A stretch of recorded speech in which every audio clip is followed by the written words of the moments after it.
네, 투자 전략 나우 시간입니다. 네, 투자 전략 나우 시간입니다. 대형 이벤트가 계속 이어지고 있는 가운데 코스피는 아직까지는 불안한 랠리가 이어지고 있는 상태입니다.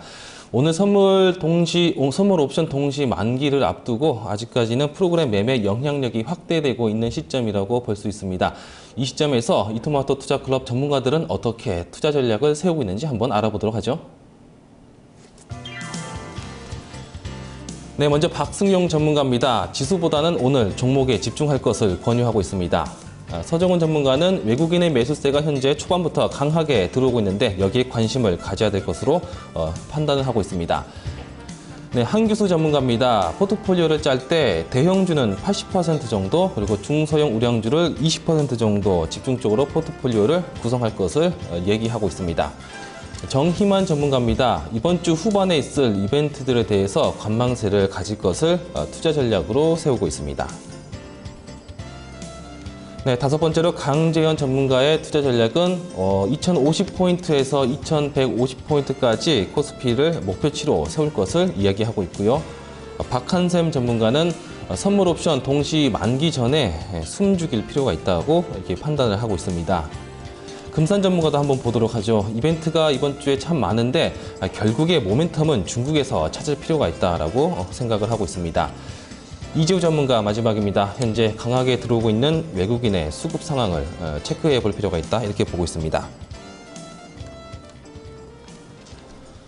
네, 이토마토 투자클럽 전문가 8분 중에 2분을 한번 연결해서 이야기를 들어보겠습니다. 먼저 강재현 전문가입니다. 네, 안녕하십니까 전문가님. 네, 안녕하십니까. 네. 강재현입니다. 자, 일단 외국인들의 수급이 좀 강하게 들어오니까 좋은 모습이네요. 네, 외국인들은 이제 어느 정도 유럽에 대한 불확실성이 좀 일부 해소가 되니까 그대로 매수세를 이어가는 그런 모습입니다. 네, 글로벌 증시가 일단 조정을 받고 있다라고 좀 이야기할 수 있을 것 같은데 유럽 문제는 일단 일단락된 구조라고 이해해도 될까요?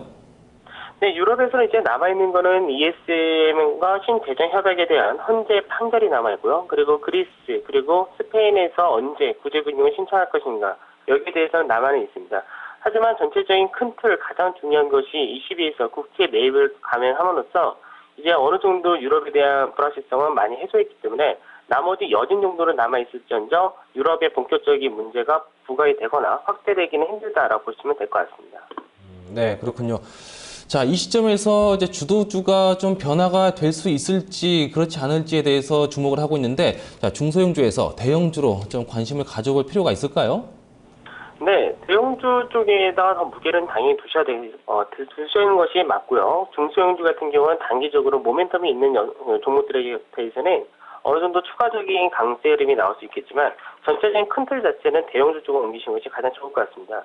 왜 그러냐면은 최근 들어서 시장에서의 불확실성으로 인해서 어느 정도 외국인들의 매수세가 멈췄던 부분이 다시 재개됐다는 부분도 있지만 기관 투자자 같은 경우는 거래소라든지 시총 상위주에 대해서는 상당히 비중이 작기 때문에 어느 정도 지금의 단기적인 물량만 해소한다면은 오히려 거래소 쪽으로 매기를 확대할 수가 있고 특히나 이제 연말이 이제 3분기가 마무리되고 4분기가 되면은 배당 투자에 대한 메리트도 붙기 때문에 그렇게 될 경우 당연히 거래소 대형주들이 좀 더 강한 흐름을 나타낼 가능성이 높다고 말씀을 드리겠습니다. 네. 자, 코스피를 2050선에서 2150포인트까지 목표치를 잡을 것을 이렇게 말씀하셨습니다. 자, 여러 가지 해외 변수가 일단 많이 있고 이번 주만 해도 우리 증시가 선물 옵션 만기일과 금통위 기준금리 결정 관련된 이벤트가 있죠. 자, 이런 이벤트를 좀 종합적으로 봤을 때 자, 투자 전략을 어떻게 짤 수 있을까요? 지금 시장에서 이번 주에 있는 이벤트는 앞서 말씀하신 대로 그 FRB에서의 FOMC 회의 결과, 그 다음에 독일 헌재, 그리고 우리나라의 금통위와 선물옵션 만기일이 있는데요. 지금 이 이벤트가 사실 거의 올해 하반기에 거의 제일 중요한 이벤트 마무리다라고 보셔도 될 것 같습니다. 사실 저희 2050포인트라는 수치를 이제 연말까지 제시를 해드린 것은 시장에서 우선 유럽 문제만 해소가 되어도 우리나라 지수 자체가 2050포인트 정도가 이제 올해 우리나라 기업 전체의 이제 기업 순이익을 놓고 이야기한다면은 올해 상반기 2050에서 2060을 그렸던 때보다 오히려 좀 더 기업들의 그 이익치가 높기 때문에 그렇게 된다면 펀더멘털상으로 그 가격대는 당연히 가야 되는 가격이다라고 보고 있고요. 유럽 시장에서 이슈가 불거지기 전에 시장에서 움직였던 가격대 밴드도 그 가격이기 때문에 거기까지는 무난하다라고 보고 있습니다. 다만 시장에서 이제 추가적으로 미국에서 재정 절벽에 대한 우려로 인해서 어느 정도 선제적인 FOMC에서의 양적 완화 같은 불안측이 시행된다면은 그때는 올해의 고점 자리였던 2,050%는 상향 돌파를 해서 2,150까지도 열어둘 수가 있다라고 말씀을 드린 겁니다. 네, 그렇군요. 연말까지 해서 2050에서 2150까지 지금 열어놓고 있다 이렇게 볼 수 있네요. 자, 그렇다면 당장 이번 주는 좀 코스피 밴드를 어느 정도 예상을 하고 계십니까?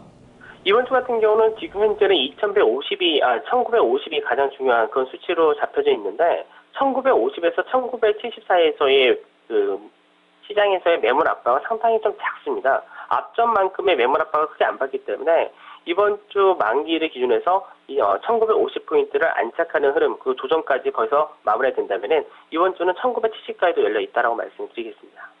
1970까지 코스피 밴드가 열려있다. 좀 이렇게 결론을 내릴 수 있을 것 같습니다. 자, 일단 그렇다면 코스피의 코스닥 어떤 업종들 중심으로 접근을 해봐야 될지 구체적으로 한번 풀어보도록 하죠. 네, 우선은 이제 이번 주 목요일까지 그리고 정부에서의 오늘 부양책에 대한 발표도 있기 때문에 금리 인하라는 기대감도 작용을 하고 있습니다. 그렇기 때문에 가장 먼저는 이번 주 중반까지는 건설주와 증권주 이쪽으로 모멘텀이 좀 더 확대가 될 수가 있고요. 그리고 그 이후에서 이제 미국에서의 이제 부양책에 대한 결과가 더 중요한데 부양책 결과가 나오게 된다면은 이제 미국과의 운송 노선이 가장 많이 작용되고 있는 한진해운 같은 해운주에 대해서도 관심을 가져야 되고 그 외적으로도 시장에서 IT 섹터에 대해서는 하반기까지 지속적으로 관심을 가져야 되겠습니다. 네, 알겠습니다. 네, 말씀 잘 들었습니다. 네, 감사합니다. 네. 자, 세계적으로 경제가 불안하다 보니까 여기저기서 돈을 풀라고 아우성입니다. 자, 우리나라 금통위도 기준금리가 일단은 인하될 것이다라고 점쳐지는 사람들이 좀 많은데 기계, 조선, 정유 관련해서 대형주들이 좀 탄력을 받지 않을까 좀 이렇게 정리를 해볼 수 있겠습니다. 자, 두 번째로 한기수 전문가도 한번 연결해서 이야기를 들어보도록 하겠습니다. 특히 중국 시장이 대단히 주목되고 있는데 한기수 전문가 통해서 중국 시장에서 저점을 통과하고 매수 신호가 나가고 있는 이 상황에 대해서 우리 코스피에 어떤 영향성이 있는지에 대해서 한번 풀어보겠습니다. 자, 한기수 전문가님 안녕하십니까? 예, 안녕하십니까. 한기수입니다. 네. 자, 먼저 투자 전략 오늘 대형주 80%, 중소형주는 20% 이렇게 단정적으로 말씀을 해주셨습니다. 자, 포트폴리오 전략 일단 구체적으로 한번 풀어보도록 하죠. 예, 대형주 80%, 중소형주 20%, 보통 이제 8대2 내지는 7대3 정도가 되겠죠. 지금 장세는 대형주가 장세를 주도하고 있는 장세입니다. 물론 중소형주들의 반등장도 만만치 않고 일부 중소형주의 상승세도 이어질 가능성이 높기 때문에 중소형주들도 무시해서는 안 됩니다. 그러나 지금 시장의 축은 대형주가 시장에서 축을 이루고 있기 때문에요.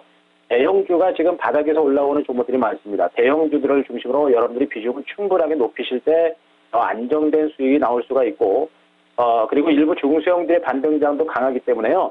한두 종목 정도는 여러분들 포트폴리오에 넣어둘 때 대형주가 쉴 때 중소형주 장세에서 소외되는 그런 일은 없을 거로 보고 있습니다. 그래서 대형주에 대한 비중을 좀 높이시고 중소형주는 한두 종목 정도가 포트에 편입시키는 전략. 즉 장세는 살아나는 장세다라고 보시는 게 좋을 것 같습니다.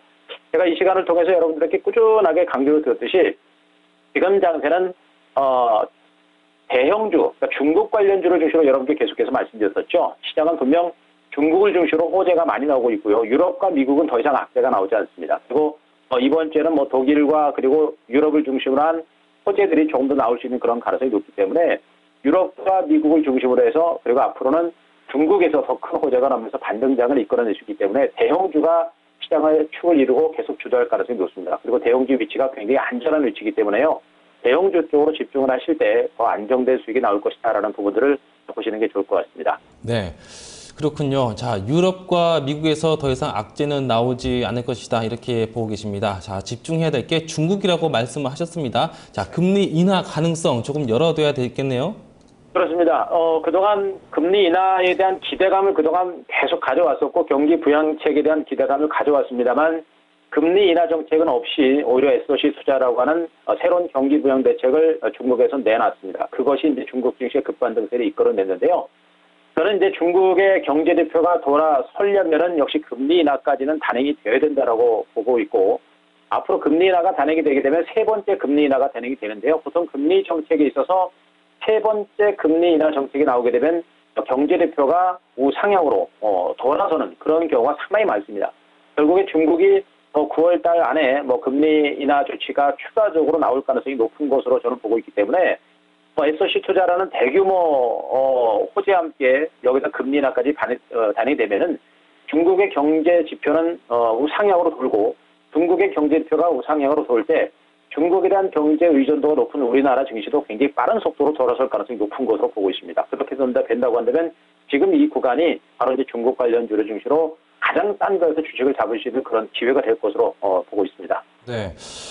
중국이 기준금리를 인하하면 참 좋겠지만은 그래서 중국 정부가 부동산값 안정 기조를 굉장히 중요시하고 있는데 또 섣부르게 기준금리를 인하하지는 못할 것이다라고 또 이게 주장도 나오고 있습니다. 좀 가능성이 반반인 것 같습니다. 좀 어느 쪽에 무게를 더 두시는지요? 그렇죠. 뭐 앵커께서 말씀하셨듯이 지금 뭐 중국이 금리 인하를 못하는 이유가 바로 그런 겁니다. 부동산 가격이 아직도 들쑥날쑥하고 있는 모습이고 그리고 국제 곡물 가격이라든가 또 유가가 반등하는 그런 모습이기 때문에 금리 인하가 결코 쉽지만은 않은 상태입니다. 하지만 그런 부분들, 뭐 국제 곡물가라든가 유가 부분에 대해서는 미국이라든가 유로존 국가들도 다 신경을 쓰고 있기 때문에 앞으로 유가라든가 곡물가격은 하향 안정세를 위한 어떤 정책적인 대응 대책이 나올 가능성이 높다라고 보고 있고요. 그리고 그러한 가운데 중국이 지금 여기서부터 금리 인하를 단행하지 않을 때 중국 경기의 경착륙에 대한 우려감이 커질 수가 있습니다. 그렇기 때문에 결국에는 시간은 걸리겠지만 결국에는 금리 인하를 단행할 가능성이 높죠. 다만 그게 시점이 뭐 오늘 하느냐 내일 하느냐 뭐 이달 말에 하느냐 그 차이가 될 겁니다. 결국에는 한다라는 쪽으로 보되 시간을 가지고 접근하시는 게 좋겠고 이번에 중국에서 SOC 투자에 대한 어떤 승인을 했던 재료들도 굉장히 급작스럽게 나왔죠. 때문에 앞으로도 금리 인하 정책이 나오더라도 그게 어느 시점에서 급작스럽게 나올지 모릅니다. 때문에 우리는 충분하게 준비를 해놓고 기다린 전략이 필요하겠다라는 부분이겠죠. 자, 일단 뚜껑을 열어봐야 알겠지만은 시점이 중요하다. 뭐 규정된 사실이다. 기준금리 인하는 규정된 사실이다. 이렇게 보고 계십니다. 우리나라도 마찬가지로 뭐 기준금리 인하 가능성이 점차 높아지고 있고요. 자, 마지막으로 업종과 종목별로 한번 골라주시죠. 네, 그렇습니다. 뭐 그 시점을 기다리는 것은 굉장히 어려울 겁니다만 주식은 항상 시간과의 싸움이기 때문에 그 시간을 열어두시고 시장을 보시기 바라고요. 지금 제가 말씀드렸듯이 지금 종목들도 철저히 중국 관련주를 중시로 보고 있습니다. 중국이 SOC 투자에 나설 때 수혜가 예상되는 기계 업종과 그리고 중국이 경기 부양 대책에 나섰을 때 수혜가 예상되는 뭐 정유라든가 유화라든가 철강주 이들 종목들이 다 수혜 종목이 될 걸 보고 있기 때문에 전체적으로 중국 관련주를 중시로 보시는 게 좋을 것 같고요. 그중에서 이제 두산인프라코어를 여러분들께 뭐 지난주에도 제가 말씀드렸습니다만 이미 주가가 오늘도 올랐습니다만 아직 뭐 주가는 자체가 강하게 오른 건 아닙니다. 오늘 오르고 뭐 내일 잠깐 쉬어갈 수 있겠습니다만 반등 가능성이 높기 때문에 두산인프라 같은 종목들은 아직까지는 우리가 관심권에 계속해서 넣어둘 만한 종목이고요. 그리고 조선주들도 마찬가지입니다. 지금 바닥에서 고개를 들고 있는 뭐 삼성중공업과 대우조선 있는데요. 대우조선처럼 역시 바닥권에 안전한 이런 종목들도 여러분께서 충분하게 한번 관심을 가져도 됩니다. 건설주들은 좀 연이틀 동안 좀 올랐기 때문에 내일이나 모레에도 조정을 기다리는 게 좋겠고요. 지금은 일단 선조력이 나오고 있는 그런 종목에 대해서 좀 관심을 갖는 전략도 필요치 않을까 이렇게 판단을 좀 드리겠습니다. 네, 잘 들었습니다. 네, 말씀 고맙습니다. 네, 고맙습니다. 네. 자, 일단 유럽 문제는 일단락되고 있습니다. 중국에서 어떤 카드를 내놓을 것인가가 이 시점이 좀 중요할 것 같습니다. 그리고 코스피에서 일단 중소형주에서 대형주로 종목 전략이 옮겨가고 있다는 점 좀 많이 목격되고 있습니다. 두 분의 전문가님의 얘기를 들어봤습니다. 투자 전략 나우였습니다.